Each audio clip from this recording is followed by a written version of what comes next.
Hello! I am Grasswalker. I'm not really. I'm filling in for him though. And we're going to play the Psychiatrist Simulator. I'm an actual psychology student, and I've seen some of his videos on this, and it's not great. It's not great. But first of all, let's enjoy this elevator music. If you're watching, do a bit of dance with me. Shake those shoulders. Okay. Oh no, wait. Right, I don't even know how to start the game. Oh, I'm here. Alright, let's have a look at this. Right. Major depressive disorder. Yeah. Substance abuse. Schizophrenia.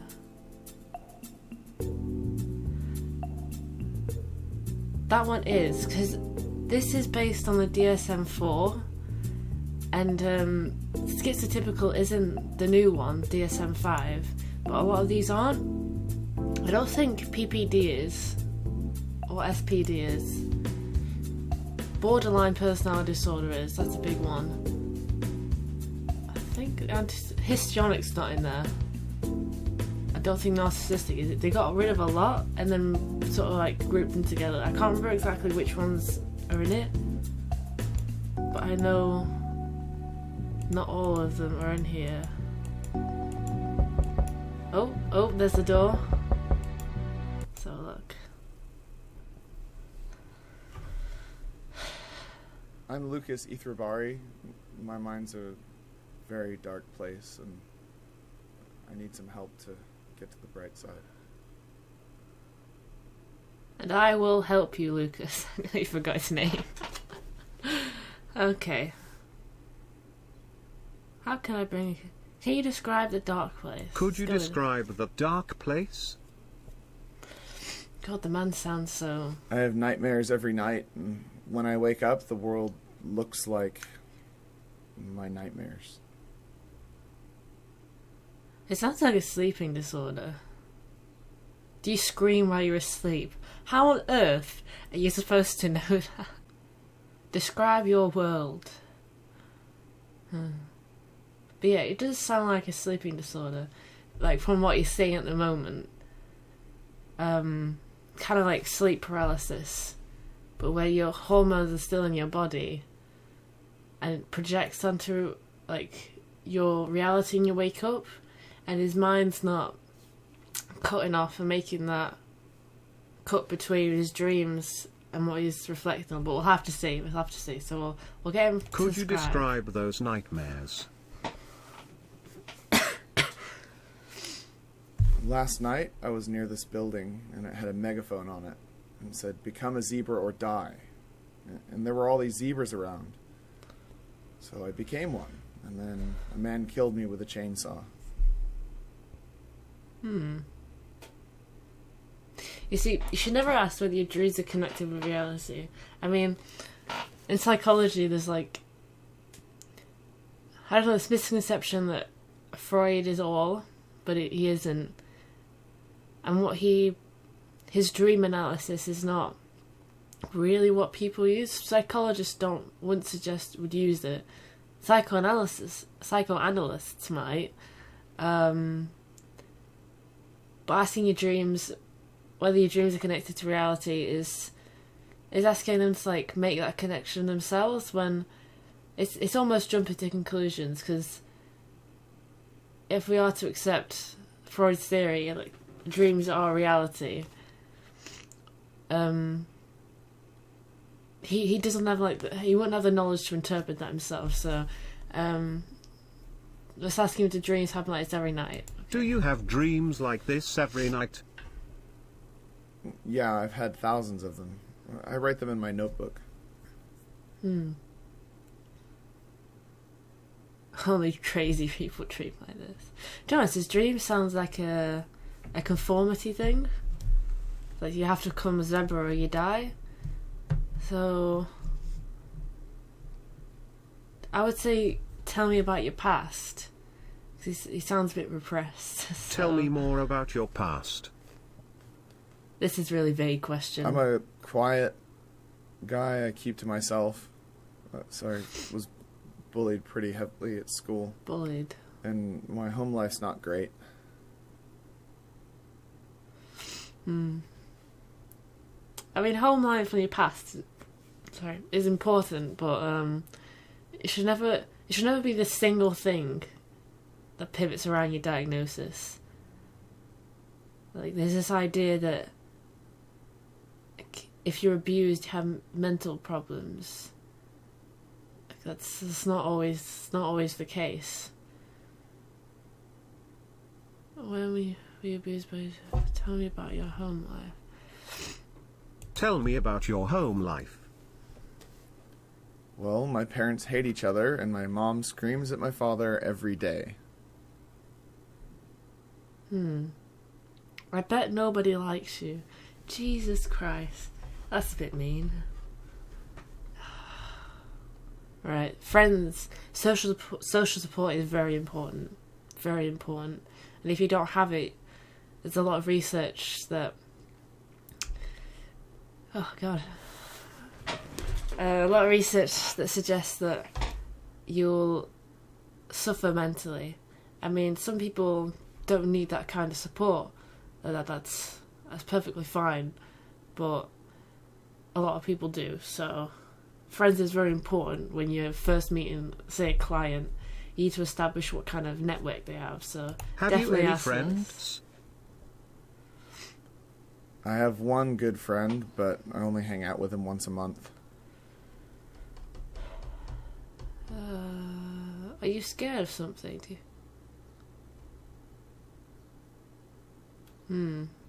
These are quite good questions. Do you feel anxious? Are you scared of something? Do you feel like other people are against you? So that last one, do you feel other people are against you, is a good question. But if I was in the room with this person, he said nothing to indicate people are against him. I mean, he has a bad experience with abuse and bullies, but I suppose you could ask that question, but I think feeling anxious would be the go-to. Do you for feel me. anxious? Yeah, every day. I feel like everyone's against me. There you go. They want to humiliate That's when you me. ask it. Do you feel lonely? Do you feel lonely? No, I'm a solitary person. I don't really get enjoyment from interacting with other people. Right. What could that mean? Like, so he's having sleep problems. And he's having... he's had problems with abuse. Bullying. He doesn't make eye contact very much when he speaks. I don't know whether that's just part of the way they've programmed it so it doesn't make it look like he's looking at me, but fuck, what did you say? God, I'm a good psychologist. So I think he's got self-esteem, self-conscious problems, maybe. Oh, what else? Do you feel sad? Like, depressed is a big word to ask someone. Not everyone knows what that means. So, definitely, do you feel sad? Do you feel sad? Sadness is all that I feel. Right. Okay, that's all for today. I will make an appointment for you. Thanks for your time. Right. Okay.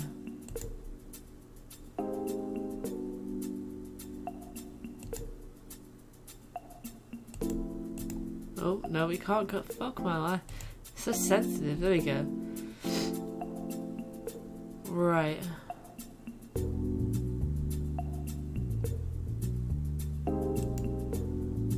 depression. Right.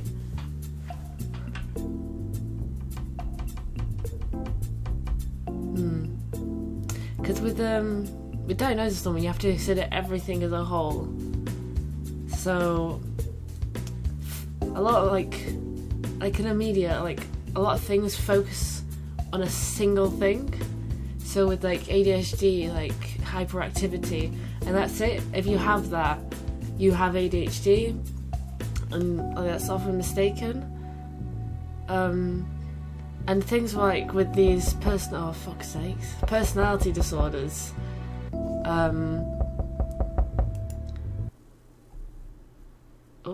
like you can be mistaken quite a lot.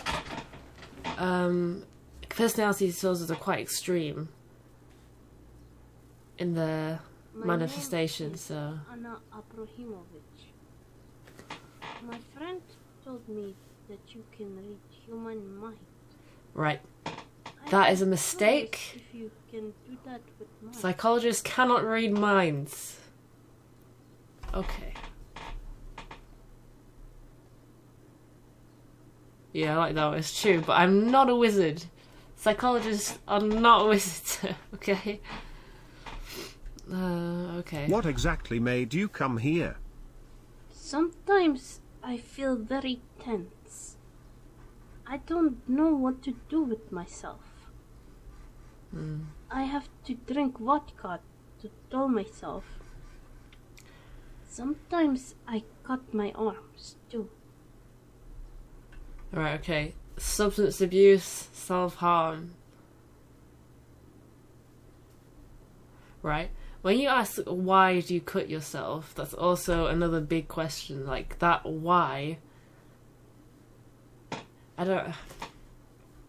Asking someone why they do something, they might not know it, or they may think they know it, but it's the surface of the problem.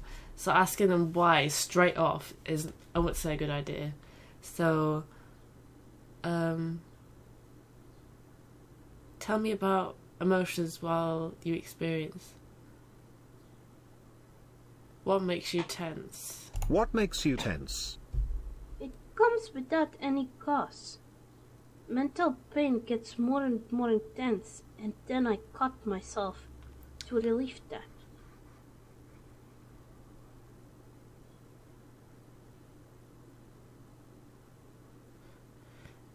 Is this state dysphoric where you are depressed? Right. Never ask why don't you just calm down. That's not a question. That's not even. Oh dear. Okay. Oh. Is this state dysphoric where you are depressed, have anxiety and agitation and feel unease? It's a big question. Yes, exactly. I feel very sad, and the only way to calm down is to drink or hurt myself.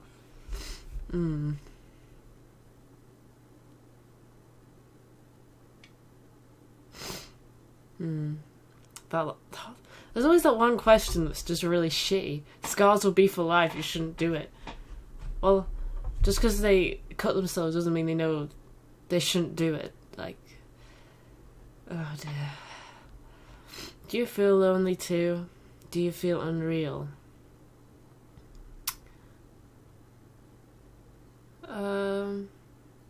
She's given... These questions are quite... I don't know. They direct you in a certain way. Do you feel unreal? Like, she's not said anything to do with that yet. She just says she feels tense. So I'm gonna go with lonely. Do you feel lonely too? Sometimes too, but not too often. I am a solitary person.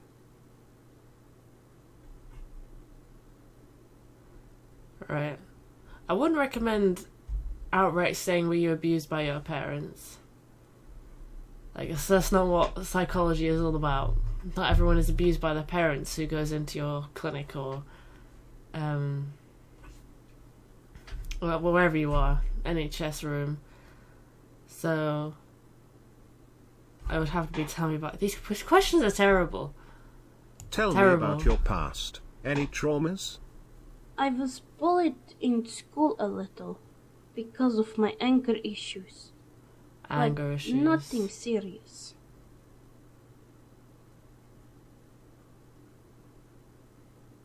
Do you meet other alcoholics like you? Right. That's plain mean. You're not allowed to judge people. It sounds like a judgment when you say it. I mean, it's alright to call someone an alcoholic if they are, but it's mean. I don't know. I don't like that. I don't like that question. Do you drink alone? Yes, in my room, because I don't like socializing that much. That's alright. Some people just don't like socializing. You know, you got different kinds of people. But at the same time, you need to be careful because some people might not want to socialise for a particular reason. I mean, bad experience in the past like she's had, so being bullied because of her anger issues, that's not going to make you want to socialise, so yeah. Are you in conflict with anyone? Have you threatened somebody? Do you feel paranoid that someone wants to get you? Ugh. See, that feeling paranoid is a good question, right? But I don't know, there's no cause. Like, I don't. This game's not very good with that asking questions. It's kind of like, I know they can only do so much with the programming, but I don't know. When you're in the room, it's like it's a back and forth thing. So you have to use your judgment quite a lot. So we'll have to pick one. Are you in conflict with anyone? Have you threatened somebody?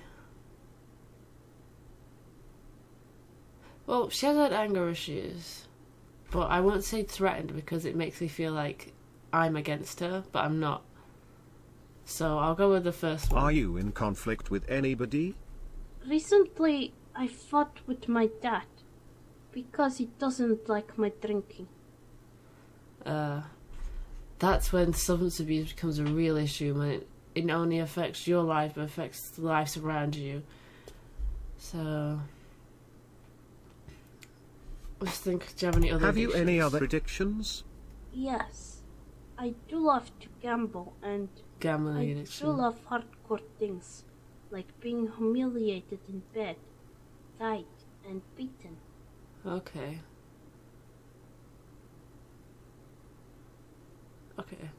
Like that's not really. I mean, that is a fetish, and there might be something behind that.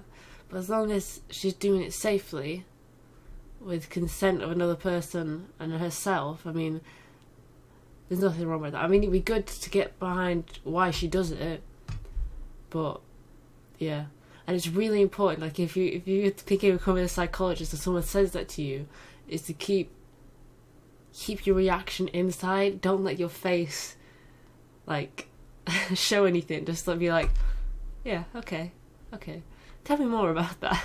So yeah, keep cool if someone tells you they have a fetish for being humiliated.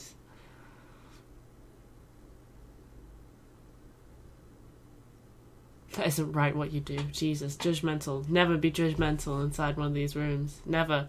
It's not your job to judge. Do your state of mind change, like being manic and then depressed? Some days I am very happy and do many things, and then I feel like not living at all. Right. With that question, I know exactly what it's pointing at. It's manic depression. So when people have manic depression, they go from mania, which is really happy, and then to depression. And the mania is quite short, but well, it's supposed to last a while. But then they have this like long depression, and it can be really, really debilitating in your life. But asking someone whether they have mania depression is again another big question because not everyone knows what that is. Alright. Okay, that's all for today. I will make an appointment for tomorrow. Sure, I have free time tomorrow afternoon. Right. With her, actually, I think she needs stabilising. if she's having that manicness, I mean, I need to see her more often to be able to do it, but so we definitely drug addiction. I am not sure whether she has BPD, borderline personality disorder, but I'm really not sure about that. You have to be really conscious when you diagnose personality disorders, because it is a humongous label to put on someone.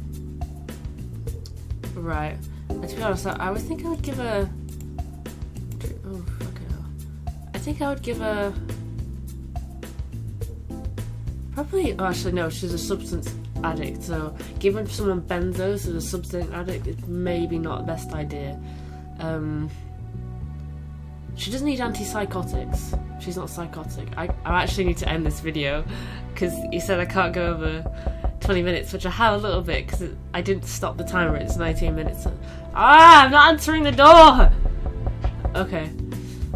Right, to sum this up, I guess, this is it's not very good, to be honest. I mean, it's alright for practice, and for identifying things, but the questions are very leading. You can tell what they're pointing at if you have a decent knowledge of what's in this book. Oh, right. This is a different manual. ICD-10. I think that's the one you have in England. I mean, I'm in England now, but I get taught the DSM, because that's who we're accredited by, the American Psychological Association. But how do I get out of this game? Oh shit. Do I press escape? Oh, no! No!